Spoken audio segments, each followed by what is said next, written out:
En Amérique, les consignes diffèrent selon les États.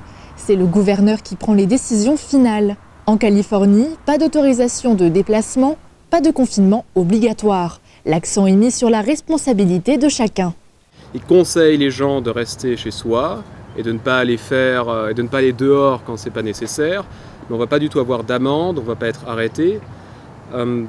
Par exemple, uniquement les magasins principaux sont ouverts, comme pour aller faire les courses, les magasins médicaux. En arrivant à la caisse, on est tous à 6 pieds d'écart, ce qui est à peu près 2 mètres.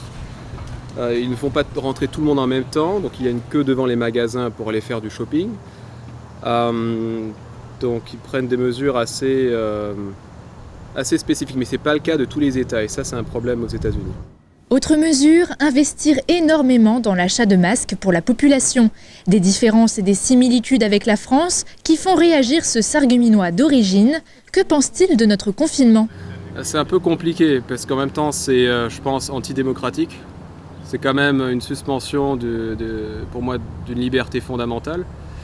Mais si les gens n'écoutent pas, j'imagine que c'est peut-être une solution. Mais je suis partagé là-dessus. La Californie est l'État avec la plus grosse économie des États-Unis liée au cinéma. Les tournages sont pour le moment stoppés.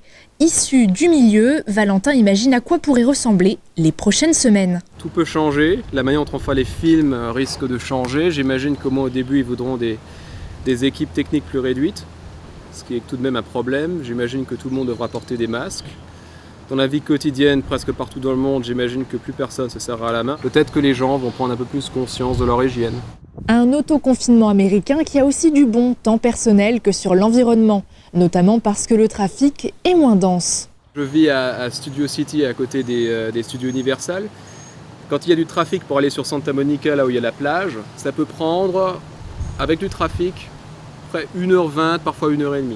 Avec beaucoup de trafic là, ça peut prendre 25 minutes. J'ai aussi pas mal d'allergies, en ce moment j'en ai plus, parce que l'air est plus pur, il y a moins d'échappement de gaz, on voit au loin des montagnes, même d'ici, que je n'ai jamais vues avant. Donc la qualité de l'air, je pense qu'au moins il y a un côté positif là-dedans, c'est que la nature peut reprendre le dessus. Aux États-Unis, le déconfinement est disparate et a déjà commencé dans certains États.